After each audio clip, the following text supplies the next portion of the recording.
آل إبراهيم إنك حميد مجيد اللهم بارك على محمد وعلى آل محمد كما باركت على إبراهيم وعلى آل إبراهيم إنك حميد مجيد الحمد لله رب العالمين والصلاة والسلام على سيد المرسلين وخاتم النبيين وقد قال الله تبارك وتعالى في القرآن العظيم أعوذ بالله من الشيطان الرجيم بسم الله الرحمن الرحيم يا أيها الذين آمنوا استعينوا بالصبر والصلاة إن الله مع الصابرين قال الله تعالى آخرا أقم الصلاة لذكري وقال الله تعالى إن الصلاة كانت على المؤمنين كتابا موقوتا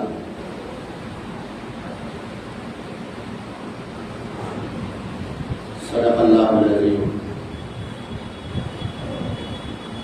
میرے دوستوں اور عزیز ساتھیوں، پیارے پیارے بچوں، نماز سب سے اہم عبادت کا نام. نماز صرف عبادت نہیں ہے بلکہ سب سے اہم، سب سے مقدم، سب سے افضل، سب سے اعلیٰ، سب سے افضل بندگی کا نام ہے نماز. جتنی بھی عبادتیں ہیں، ریاضتیں ہیں، پرستش ہے، بندگی ہے، تابعداری ہے، وفاداری ہے، فرمانبرداری ہے، وفاشیاری ہے، الغرض ایک بندہ اپنے رب کو خوش کرنے کے لیے، راضی کرنے کے لیے وہ جتنے بھی اعمال و افعال کر سکتا ہے، ان تمام اعمال و افعال میں سب سے اعلیٰ، سب سے اولا، سب سے افضل، سب سے اونچا جو مقام ہے وہ نماز کا ہے. میرے عزیزوں، نماز ایک تحفہ ہے بندے کے لیے. کس کی طرف سے؟ اللہ کی طرف سے، خالق کی طرف سے. وہ ایک تحفہ ہے محبوب کی طرف سے حبیبوں کے لیے، معشوق کی طرف سے عاشقوں کے لیے. نماز ایک لذت کا نام ہے، نماز ایک حلاوت کا نام ہے، نماز ایک سرور، ایک کیفیت کا نام ہے، نماز دیوانگی کا نام ہے. نماز، جب بندہ نماز پڑھتا ہے تو بندہ ہونے کا علل اعلان ثبوت پیش کرتا ہے، اقرار بھی کرتا ہے اور اظہار بھی کرتا ہے. نماز پڑھنے والا بندہ جب نماز پڑھتا ہے تو یہ ثابت کر دیتا ہے کہ میں اپنے ایک اللہ کو چھوڑ کر کسی کو رب ماننے کے لیے تیار نہیں. وحدہ لا شریک رب کریم کے ایک ہونے کا علل اعلان اقرار بھی ہے، اظہار بھی ہے. میرے عزیزوں، نماز آنکھوں کا نور ہے، دل کا سرور ہے، آنکھوں کی نیند ہے، دماغ کا سکون ہے، بندے کے لیے عزت ہے، شرف ہے، بندے کے لیے سربلندی ہے. اور نماز ایک بچھڑے ہوئے بندے کو اللہ رب کریم سے ملانے کا ایک وسیلہ ہے، ایک ذریعہ ہے. اللہ رب کریم سے ملاقات کا ایک طریقہ ہے نماز، طریقہ ہے نماز. نماز کی ہم بندوں کے نگاہ میں وہی قیمت، وہی ویلو اور وہی اہمیت ہونی چاہیے کہ جب دو محبت کرنے والے دوست، دو چاہنے والے لوگ آپس میں، دو عاشق اور معشوق، حبیب اور محبوب، جن کے اندر 100% سچی محبت ہو اور وہ محبت کرنے والا ایک دوست دوسرے دوست کو گفٹ بھیجے، تحفہ دے، ہدیہ بھیجے، تو سچ بتانا دل پر ہاتھ رکھ کر کہ وہ دوست اس کا اس ہدیے کو کس نگاہ سے دیکھتا کہ میرے دوست نے ہتھیار بھیجا، میرے دوست کا یہ تحفہ ہے، میرے دوست کا یہ اس کی قیمت نہیں لگاتا، اس کے دام کے چکر میں نہیں پڑتا، وہ خوشی سے بھولے نہیں سماتا، بار بار اسے چومتا ہے، آنکھوں سے لگاتا ہے، اسے دیکھ دیکھ کر اسے تسلی ملتی ہے، ہر جگہ بڑائیاں کرتا ہے کہ میرے محبوب نے بھیجا ہے، میرے دوست یار میرے یاد میں فلاں جگہ سے میرے لیے یہ تحفہ بھیجا ہے۔ شریعت کے سارے احکام اللہ رب کریم نے سورہ زمین پر نازل فرمائے، بندگی کے سارے طور طریقے اور احکام اللہ رب کریم نے یہی اسی زمین پر اتارے جس پر ہم بستے ہیں۔ پوری شریعت یہاں اتری ہے، سارے احکام اترے ہیں، اپنے رب کے سارے پیغام ہم یہاں جبریل علیہ السلام لے کر آئے اور آتے رہے اور مکمل کیا۔ لیکن میرے بھائیو، نماز، اللہ کے نبی، میرے نبی، کائنات کے نبی جناب محمد رسول اللہ صلی اللہ علیہ وسلم جب معراج پر تشریف لے گئے، اللہ رب کریم نے آپ صلی اللہ علیہ وسلم کو جب اپنے عرش الہی پر بلایا تو جب چلنے لگے تو آپ صلی اللہ علیہ وآلہ وسلم کے توسط سے، ان کے ذریعے سے اللہ رب کریم نے ہم گنہگار بندوں کے لیے نماز کا تحفہ بھیجا کہ کل کو میرے بندے یہ محروم نہ رہے، ترسے نہیں کہ میرے محبوب، میرے آقا، میرے نبی، ہم سب کے نبی عرش الہی پر گئے، اللہ سے ملاقات کی، اللہ رب کریم نے ہم بندوں کے لیے کوئی تحفہ ہی نہیں بھیجا،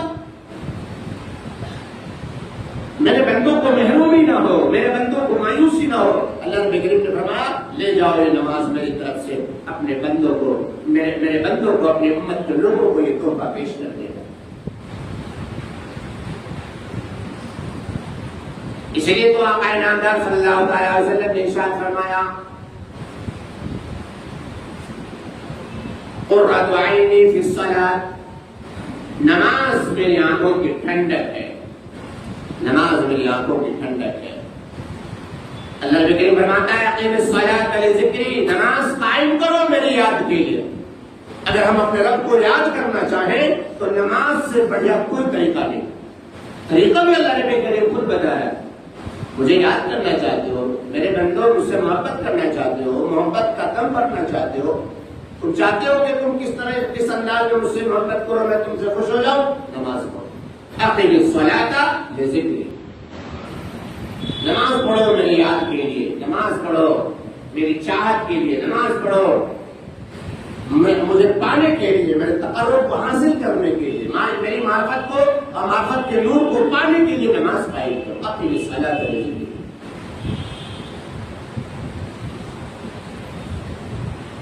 اللہ رب کریم کی طرف سے ایمان کے بعد جو سب سے بڑی دولت بندے کے لیے اگر ہو سکتی ہے وہ نماز ہے، نماز ہے، نماز ہے۔ فرمایا حدیث پاک میں الصلاۃ معراج المومنین، کیا شان ہے نماز کی۔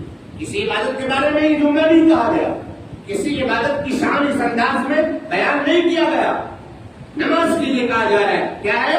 الصلاۃ معراج المومنین، نماز مومنوں کی معراج ہے۔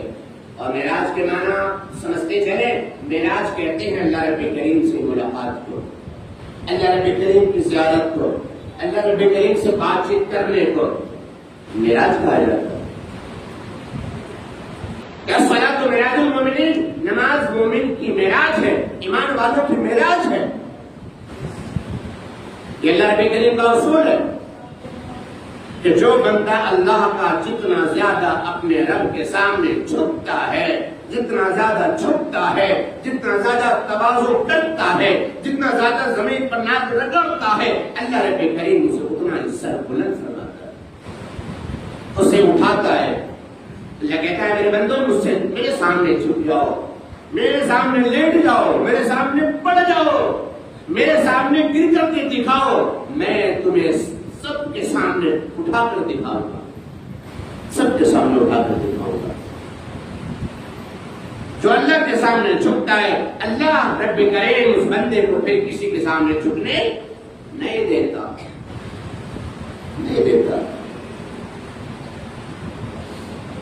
جب نماز فرض ہوئی، اللہ کے نبی صلی اللہ علیہ وسلم نے نماز فرض ہونے کا اعلان فرمایا، صحابہ کرام خوش ہو گئے، حساس بساس نظر آنے لگے، سب کے چہرے پر شادمانیاں خوشی کی بجنے لگی اور دکھنے لگی، سب کے چہرے نور سے چمکنے لگ گئے۔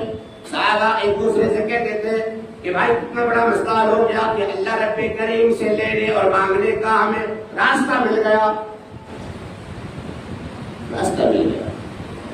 کوئی مسئلہ ہے دنیا کا، کوئی مسئلہ ہے زندگی کا، بیماری کا مسئلہ ہے، دوائی نہیں لگتی، 2 رکعت صلاۃ الحاجت پڑھو، اللہ کے سامنے مانگو، جھولی پھیلا دو کہ اللہ میں تو برباد ہو جاؤں گا علاج کرتے کراتے، شفا دے دیجیے، میرے بس کی بات نہیں ہے، شفا دینے والے آپ ہیں۔ 2 رکعت صلاۃ الحاجت پڑھی، اپنے رب کے سامنے درخواست لگائی، شفا کا حکم ہو گیا اللہ کے واسطے۔ دکان نہیں چل رہی ہے، کاروبار بالکل ٹھپ پڑا ہے، رزق میں برکت نہیں ہے، 2 رکعت صلاۃ الحاجت پڑھی، وضو کر کر بندہ آیا، پریشان تھا، 2 رکعت نیت پڑھی، نیت کری نماز کی، کھڑا ہو گیا اللہ کے حضور، اور اس کے بعد جھولی پھیلاتا اور کہتا ہے میرے رب بہت پریشان ہو گیا ہوں، میرے ذمہ میرے بیوی کا بھی خرچہ ہے، بچوں کا بھی خرچہ ہے، بچوں کا بیاہ بھی کرنا ہے، گھر مکان بھی بنانے ہیں، 2 پیسے کسی کے ہیں بھی، بہت کوشش کرتا ہوں، کچھ بات نہیں بن رہی ہے، میرے اللہ مجھے اچھا سا رزق دے دیجیے، رزق میں کشادگی دے دیجیے۔ خدا کی قسم جب کوئی بندہ اس انداز سے آ کر اللہ کے سامنے صلاۃ الحاجت پڑھ کر اللہ سے اپنا سوال رکھتا ہے، اللہ رب کریم اسے محروم نہیں فرماتا، محروم نہیں فرماتا۔ بٹیا ہو گئی ہے، بڑی سیانی ہو گئی، بہت عمر کھستی چلی جا رہی ہے، اس کا کوئی نہیں آ رہا ہے، انتظام کوئی نہیں ہے، اللہ کے سامنے پڑھ جاؤ، اللہ کے سامنے پڑھ جاؤ۔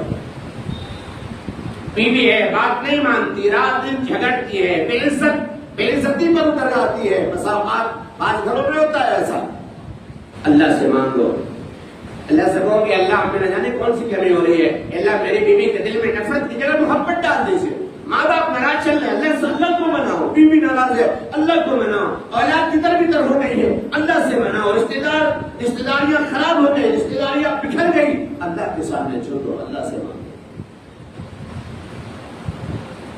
میرے بھائیو، جب ہم نے کلمہ پڑھا لا الہ، پورا ترجمہ پڑھے لا الہ الا اللہ، اللہ سے ہوتا ہے، اللہ کے سوا کسی سے کیا بات، اللہ سے ہوتا ہے، اللہ کرنے والا ہے، اللہ آپ ہی کو کرنے والے ہیں، اللہ آپ ہی کو سننے والے ہیں، اللہ دکھیاروں کا دکھ تو آپ ہی بانٹنے والے ہیں، دکھ آپ ہی دور کرنے والے ہیں، ہم کہاں جائیں آپ کے سوا، آپ ہمارے مسئلے کو حل کر دیجیے۔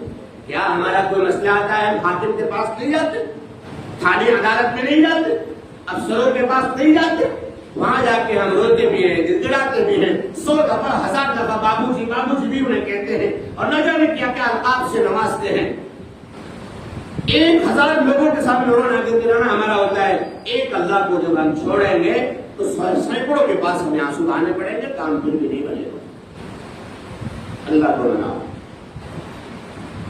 قرآن کہہ رہا ہے، قرآن میں اللہ نبی کریم نے قیامت تک آنے والے بندوں کے لیے سمجھا دیا گیا، اعلان کر دیا گیا، فرمایا یا ایھا الذین آمنوا استعینوا بالصبر والصلاۃ، کیا بات، یا ایھا الذین آمنوا، اے ایمان والو، استعینوا بالصبر والصلاۃ، مدد لو مجھ سے، مدد چاہو، کس کے ذریعے؟ صبر کے ذریعے سے، اور نماز کے ذریعے سے۔ آمنوا استعینوا بالصبر والصلاۃ، صلاۃ کہتے ہیں علم نماز کو، کہ میرے بندو جب تم پر کوئی حالات آ جائے، کوئی مصیبت آ جائے، کسی تکلیف پہ تم گر جاؤ، نماز، صبر اختیار کرو، نماز پڑھو۔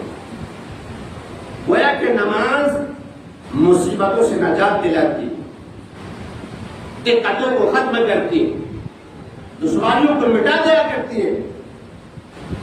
نماز سے بہتر اور بڑا وسیلہ کوئی نہیں ہو سکتا اللہ رب کریم کو منانے اور اللہ رب کریم کو اپنی قربت کو حاصل کرنے، مسئلے کو حل کرانے۔ آپ نے بارہا سنا ہوگا کہ صحابہ پر کبھی بھی کوئی مسئلہ آتا، وہ 2 رکعت نماز پڑھتے اور اللہ تبارک و تعالیٰ سے اپنے مسئلے کو حل کرا لیا کرتے۔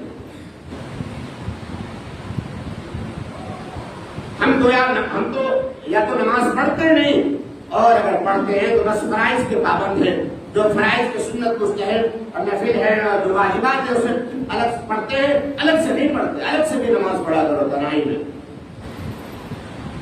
صلاۃ الحاجت، ہماری کوئی حاجت نہیں رہے گی۔ بہت سارے بھائی ہیں کہتے ہیں کہ میں نے نماز کو جی نہیں کرتا، 2 رکعت نماز پڑھو، اس نیت سے پڑھو کہ اللہ میرا جی نماز کو نہیں چاہتا، ہر چیز کو جی چاہتا ہے، نماز کو جی نہیں چاہتا، اللہ مجھے توفیق دے دیجیے۔ آپ تو بڑے بڑے گمراہوں کو آپ نے ہدایت دی ہے، مجھے بھی ہدایت دے دیجیے، اللہ سے ہدایت مانگو، اللہ ہدایت دے گا۔ آپ کے گھر میں اگر ایک آدمی نمازی ہے، آپ کی بیوی نمازی ہے، آپ نمازی نہیں ہے، آپ کی اولاد نمازی ہے، آپ نمازی نہیں ہے، آپ نماز پڑھتے ہیں، آپ کے ماں باپ بھی نمازی ہیں، بیوی بچے سب بھی نمازی ہیں، تو سوچو اس بات کو کہ آخر کیا وجہ ہے، کیا بات ہے کہ اللہ رب کریم نے ہمارے گھر سے 4 لوگ، 6 لوگ، 5 لوگ، 2، 1 لوگ، جتنے لوگ ہیں، اللہ رب کریم نے سجدے کی توفیق چھین لی ہے؟ کیا وجہ ہے اس کی؟ کیا وجہ ہے اس کی؟ جس گھر میں نماز کا اہتمام ہوتا ہے، اللہ کی رحمتیں نازل ہوتی ہیں ان گھروں پہ، ان افراد پر جو نماز کے پابند ہے۔ نماز دنیا کے تمام مسائل، تمام مشکلات، تمام مصیبتوں کو رفع دفع کر دیتی ہے۔ نماز سے رزق میں برکت ہوتی ہے میرے بھائیوں۔ اگر آپ چاہتے ہو کہ آپ کا کام چلے اور خود چلے، جو آپ کما کے لاتے ہو اس میں برکت ہو، خوب برکت ہو، نماز پڑھو، نماز پڑھو۔ یہ اللہ کا وعدہ ہے کہ جو بندہ نماز پڑھے گا اس کے رزق میں وسعت پیدا کی جائے گی۔ وَمَن يَتَّقِ اللَّهَ يَجْعَل لَّهُ مَخْرَجًا وَيَرْزُقْهُ مِنْ حَيْثُ لَا يَحْتَسِبُ۔ کیا بات!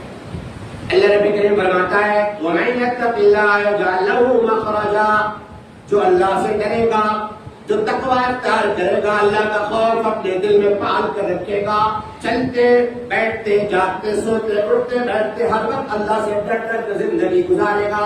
وَمَن يَتَّقِ اللَّهَ يَجْعَل لَّهُ مَخْرَجًا، اللہ رب کریم فرماتا ہے کہ ایسے بندوں کے لیے میں ایسے مشکلوں میں راستہ نکال دوں گا کہ اسے گمان تک بھی نہ ہوگا۔ وَمَن يَتَّقِ اللَّهَ يَجْعَل لَّهُ مَخْرَجًا وَيَرْزُقْهُ مِنْ حَيْثُ لَا يَحْتَسِبُ، اور ایسی جگہ سے روزی پہنچاؤں گا کہ اس کو سوچ بھی نہیں سکتا۔ کیا بات! اللہ کا ڈر دل میں آئے گا تو ہم مصلی پر کھڑے ہوں گے، اللہ کا ڈر جب دل میں آئے گا تو ہم نماز کے پابند ہوں گے۔ اگر ہم سمجھتے ہیں کہ ہم اللہ سے ڈرتے ہیں اور نماز نہیں پڑھتے تو ہم جھوٹ بولتے ہیں۔ ہم سے بڑا چھوٹا انسان نہیں ہے۔ جب اللہ سے ڈرنے کا مطلب ہوتا ہے نماز پڑھنا، نماز پڑھنا، نماز پڑھنا۔ ہمارے بہت سارے بھائی جو نماز نہیں پڑھتے بے نمازیوں پر بڑے آسانی سے کمنٹ کرتے ہیں کہ دیکھو نماز پڑھتے ہیں، اللہ کا ڈر میرے دل میں، ڈر تمہارے دل میں نہیں ہے، تم نماز بھی نہیں پڑھ رہے اور نماز والوں پر کمنٹ بھی کر رہے ہو۔ بڑی ہمت کی بات ہے بھائی، ہم نماز بھی نہ پڑھے اور نمازوں کے کام بھی کھینچے۔ اتنا تو طے ہے، اتنا تو طے ہے کہ جو نماز کے پابند ہیں، جو نماز پڑھتے ہیں، وہ اللہ کے سب سے مقرب بندے، سب سے اچھے بندے، نیک بندے ہیں نماز پڑھنے والے۔ اگر وہ انسان ہے، خطائیں سب سے ہوتی ہے، بھول چوک سب سے ہوتی ہے، 100% کسی کی عادت کسی کو اچھی نہیں لگ سکتی، بات بھی جانتے، لیکن نمازوں کو برا نہ کرو۔ اگر آپ نماز نہیں پڑھتے ہو تو اس بات کو محسوس کرو، اس کا احساس کرو کہ کیا وجہ ہے کہ میں نماز نہیں پڑھتا۔ کہ اللہ رب کریم جب کسی بندے سے ناراض ہو جاتا ہے، اللہ رب کریم جب روٹھ جاتا ہے کسی بندے سے، تو سب سے پہلے سجدے کی توفیق چھین لیتا ہے۔ ڈرنے کی بات ہے، ڈرنے کی بات ہے کہ سجدے کی توفیق چھین گئی، پھر ہم زندہ لاش ہو کر زندگی گزارتے ہیں۔ جس دل میں اللہ کا خوف نہیں، جس دل میں اللہ کا تقویٰ نہیں، جس دل میں اللہ کی محبت نہیں، وہ بنجر زمین ہے، پتھر کا ٹکڑا ہے، گوشت کا لوتھڑا نہیں ہے، وہ دل کا ٹکڑا نہیں ہے، پتھر ہے، وہ پتھر دل ہے وہ انسان۔